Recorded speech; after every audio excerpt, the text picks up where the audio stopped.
Friends, अब हम देखेंगे कि वित्तीय संबंध यानी कि आर्टिकल 268 से 293। ओके, ये प्रावधान भारत शासन अधिनियम 1935 से लिया गया है, लेकिन इसमें दो अंतर हैं। पहला अंतर देखते हैं, भारतीय संविधान में कराधान का अवशिष्ट अधिकार जो है मतलब टैक्स लगाने का, वो संसद को दिया गया है। और दूसरा क्या है, वित्त आयोग की स्थापना का प्रावधान किया गया है इसके लिए। ओके, भारत में संघ तथा राज्यों के मध्य वित्तीय संबंधों की विशेषताओं को देख लेते हैं। अब हम संघ एवं राज्यों के मध्य कराधान की शक्तियों का विभाजन है। संघ और राज्यों के मध्य राजस्व का भी विभाजन है। ओके, अब देखते हैं, जैसे कि मैंने अलग से भी लिख रखा है, ये आर्टिकल 264 से 300 तक भाग 12। ओके, वित्त समिति संविदा यानी कि टैक्स। आर्टिकल 264 में निर्वचन के बारे में चर्चा है।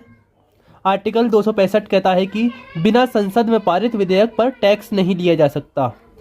टैक्स नहीं लिया जा सकता है, लेकिन शुल्क यानी कि फीस ली जा सकती है। ओके, टैक्स नहीं लिया जा सकता, लेकिन फीस ली जा सकती है।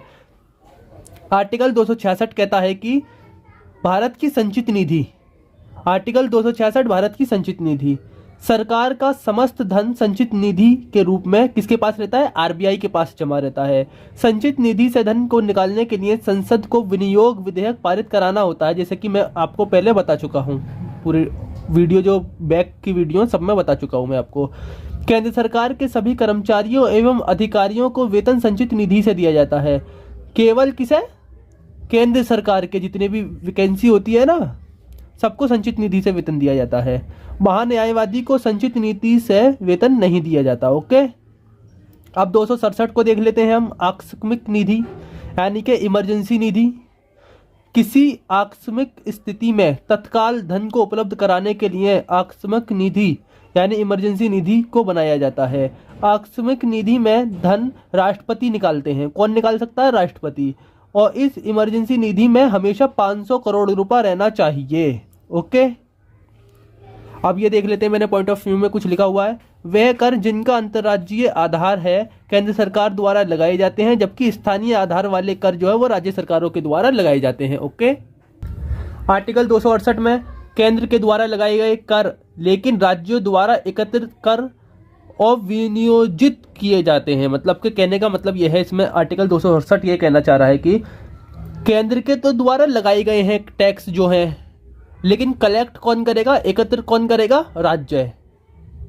ओके, आर्टिकल 269 में कहा गया है संघ द्वारा लगाए गए कर व संग्रहित किए कर लेकिन राज्यों को सौंपना। इसका मैं डिटेल में बताता हूं आपको। 269 में कहा गया है कि माना कोई कर है वो केंद्र के द्वारा लगाया गया है, और कलेक्ट भी मतलब संग्रहित मतलब इकट्ठा भी केंद्र के द्वारा ही किया गया है, लेकिन देना किसे पड़ता है, वो राज्य को। केंद्र क्या करेगा, वो राज्य को दे देगा। ओके, 268 में क्या था, केंद्र सरकार लगा रही है टैक्स, लेकिन एकत्र मतलब इकट्ठा कौन कर रहा है, राज्य। और 269 में केंद्र ही लगा रही है, केंद्र ही इकट्ठा कर रही है, लेकिन इकट्ठा करने के बाद राज्य को दे रही है। ओके, 270 में संघ द्वारा लगाए गए और संग्रहित लेकिन संघ राज्य के बीच वितरित। कहने का मतलब 270 में यह है कि केंद्र ने लगाया टैक्स और उसे कलेक्ट भी किया, मतलब कि इकट्ठा भी करा। केंद्र ने ही लगाया, केंद्र ने ही इकट्ठा किया, लेकिन केंद्र और राज्य के बीच बंटवारा हो जाएगा उस टैक्स का। ओके, 271 में कुछ निश्चित चुंगी व कर पर केंद्र के द्वारा लगाया गया अतिरिक्त प्रभार के बारे में है। ओके, 272 में क्या है, ऐसे कुछ कर जो संघ के द्वारा लगाए जाते हैं लेकिन संघ राज्य के बीच वितरित हो जाते हैं, तो इसे निरस्त कर दिया गया है। ओके, 273 में जूट और जूट उत्पादों पर निर्यात शुल्क के स्थान पर अनुदान। कहने का मतलब यह है कि गवर्नमेंट जो है जूट और जूट के उत्पाद जो है इन पर निर्यात शुल्क लगाने के बजाय इनमें अनुदान देगी। ओके, अब हम यहाँ देखते हैं, मैंने कुछ और पॉइंट ऑफ व्यू भी अलग ले रखे हैं इसमें। संघ सूची के विषय में कर लगाने का जो अधिकार है वो केंद्र सरकार को दिया गया है। इसे संघीय कर यानी यूनियन टैक्स भी कहा जाता है। इसमें कुल 14 विषय शामिल हैं। ओके, 14 विषयों को भी अभी देखेंगे हम। संघ सूची में वर्णित करों का उल्लेख केंद्र सरकार के प्रत्यक्ष व अप्रत्यक्ष करों में किया गया है, और राज्य सूची में वर्णित विषयों पर कर लगाने का जो अधिकार है वो राज्य को दिया गया है। इसमें कुल 19 विषय हैं। केंद्र सूची में 14, राज्य सूची में 19। ओके, इसे राज्य कर भी कहा जाता है। यदि हम चाहें तो इनके द्वारा यह अधिकार केंद्र सरकार को हस्तांतरित किया जा सकता है। ओके, आप यहाँ पर देख सकते हैं संघीय सूची में 14 विषय, आयकर, कृषि को छोड़कर, सीमा शुल्क, निर्यात शुल्क सहित तंबाकू अन्य वस्तुओं पर जैसे अफीम, चरस वगैरह होती है, निगम कर, व्यक्तियों एवं कंपनियों की संपत्ति की पूंजी पर कर, कृषि भूमि को छोड़कर संपदा कर, संपत्ति के उत्तराधिकारी पर शुल्क, कृषि भूमि को छोड़कर रेल, समुद्र, वायु मार्ग ईटीसी इसमें सीमा कर, स्टॉक एक्सचेंज तथा वायदा यानी कि फ्यूचर मार्केट, वायदा बाजार, स्टाम्प शुल्क, समाचार पत्रों के क्रय विक्रय व प्रकाशित विज्ञापनों पर कर, समाचार पत्रों से भिन्न वस्तुओं के क्रय विक्रय पर कर, माल के पारेषण पर कर, अंतर्राज्यीय व्यापार के दौरान सेवाओं पर कर। ओके, साथ में आप राज्य सूची का विषय में भी देख लें जो 19 से राज्य सूची वाले,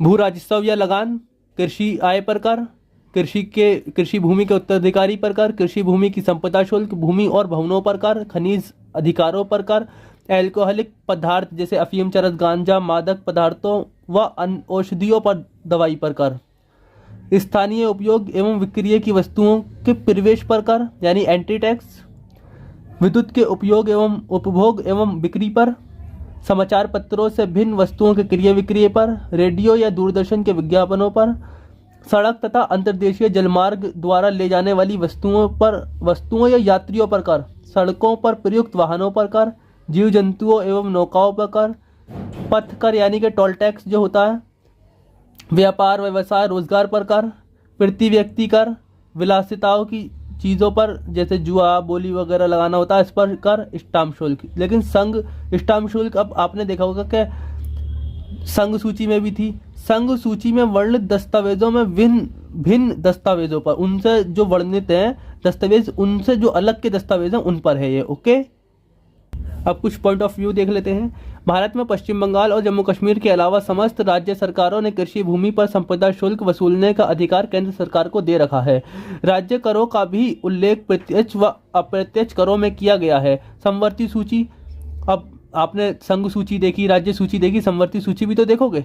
तो समवर्ती सूची में करों से संबंधित सिर्फ 3 प्रविष्टियां हैं जो निम्नवत हैं। मशीनी वाहनों पर, न्यायिक स्टाम्प जो होते हैं उनसे अलग का जो स्टाम्प शुल्क होता है, उपरोक्त विषय से संबंधित फीसें जिनमें न्यायालय में ली जाने वाली समस्त फीसें जो है वो शामिल नहीं है। हमारे संविधान द्वारा अवशिष्ट विषयों पर कर लगाने का अधिकार संसद को दिया गया है। अतः ऐसे विषय जो ना तो संघ सूची के हैं ना ही राज्य सूची के, उन पर केंद्र सरकार के द्वारा कर लगाया जाता है। उपहार कर या व्यय करने का जो अधिकार है वो केंद्र को है, जिसका उल्लेख दोनों में से किसी सूची में नहीं है। राज्य सूची में वर्णित विषयों पर लगाए जाने वाले करों को राज्य वसूल कर अपने पास रख लेते हैं, जबकि संघ सूची के वर्णित विषयों पर लगे पूर्णतः व अंशतः राज्यों में वितरित किए जाते हैं। ओके, अब देखते हैं कि राजस्व का विभाजन। संघ द्वारा लगाए गए करों से प्राप्त राजस्व का संघ तथा राज्यों के मध्य विभाजन होता है। संविधान में ये प्रावधान संघीय व्यवस्था को मजबूत करने तथा राज्यों को उनके दायित्व के अनुरूप में राजस्व उपलब्ध कराने के उद्देश्य से किया गया था।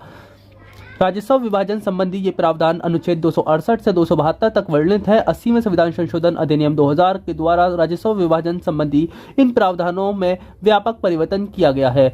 10वें वित्त आयोग ने सिफारिश की थी कि केंद्रीय करों तथा शुल्क से होने वाली आय का 29% हिस्सा राज्यों के बीच बांट दिया जाए। तदनुरूप संविधान की व्यवस्थाओं में परिवर्तन आवश्यक हो गया था। 80वें संविधान संशोधन द्वारा अनुच्छेद 269 के खंड 1 तथा खंड 2 के स्थान पर नया उपखंड तथा अनुच्छेद 270 के स्थान पर नया अनुच्छेद रख दिया गया और अनुच्छेद 272 को समाप्त कर दिया गया। यह संशोधन भूतलक्ष्मी प्रभाव से लागू किया गया, मतलब कि 1 अप्रैल 1996 ईस्वी से लागू किया गया। 80वें संविधान संशोधन के पश्चात केंद्र सरकार द्वारा आरोपित कर निम्नलिखित 4 वर्गों में विभाज्य है। पहला देखते हैं, ऐसे कर जो केंद्र सरकार के द्वारा लगाए जाते हैं लेकिन राज्यों के द्वारा एकत्र एवं प्रयोग किए जाते हैं, जैसे संघ सूची में वर्णित स्टाम्प शुल्क, औषधि, प्रसाधन सामग्री पर कर जो कि 368 में दिया हुआ है, मैं पहले भी पढ़ चुका हूं। ओके, दूसरा क्या है, ऐसे कर जो 368 में नहीं 268 में। ओके, दूसरा पॉइंट क्या है, पहला पॉइंट पढ़ लिया हमने, दूसरा पॉइंट पढ़ते हैं अब। ऐसे कर जो केंद्र के द्वारा तो लगाए जाते हैं और केंद्र तथा राज्य दोनों के बीच संग्रहित एवं प्रयोग किए जाते हैं, मतलब दोनों ही कलेक्ट करते हैं और दोनों ही यूज करते हैं। 268 के काम में कहा गया है। इसके अंतर्गत सेवा कर यानी कि सर्विस टैक्स को रखा गया है। 88वें संविधान संशोधन अधिनियम 2003 के द्वारा अनुच्छेद 268 के का को जोड़कर सेवाओं पर लगाने वाले कर का अधिकार केंद्र सरकार को दे दिया गया। तीसरा पॉइंट देखते हैं, हम दो पढ़ चुके हैं, पहला पढ़ चुके हैं, दूसरा पढ़ चुके हैं, अब तीसरा देखते हैं। ऐसे कर जो केंद्र के द्वारा लगाए जाते हैं एवं एकत्र किए जाते हैं, मतलब कि केंद्र ही लगा रहा है, केंद्र ही एकत्र मतलब के कलेक्ट कर रहा है, लेकिन राज्यों को सौंप दिए जाते हैं। ये आर्टिकल 269 में कहा गया है। वर्तमान में सिर्फ दो ऐसे कर हैं, कौन सा, वस्तुओं का क्रय विक्रय पर मतलब गुड्स कर और वस्तुओं के पारेषण पर कर। ओके, यहाँ वस्तुओं की क्रय विक्रय पर कर से तात्पर्य अंतर्राज्यीय व्यापार के दौरान समाचार पत्रों से भिन्न वस्तुओं के क्रय विक्रय पर आरोपित कर से है, तथा वस्तुओं के पारेषण पर कर से अभिप्राय है कि अंतर्राज्यीय व्यापार के दौरान वस्तुओं के पारेषण पर आरोपित कर। हम पहला पढ़ चुके हैं, दूसरा पढ़ चुके हैं, तीसरा पढ़ चुके हैं, अब चौथा पढ़ते हैं। ऐसे कर जो केंद्र सरकार के द्वारा लगाए जाते हैं और वसूले जाते हैं और प्राप्त राजस्व केंद्र तथा राज्य के बीच माध्य विभाजन हो जाता है, आर्टिकल 270 में कहा गया है।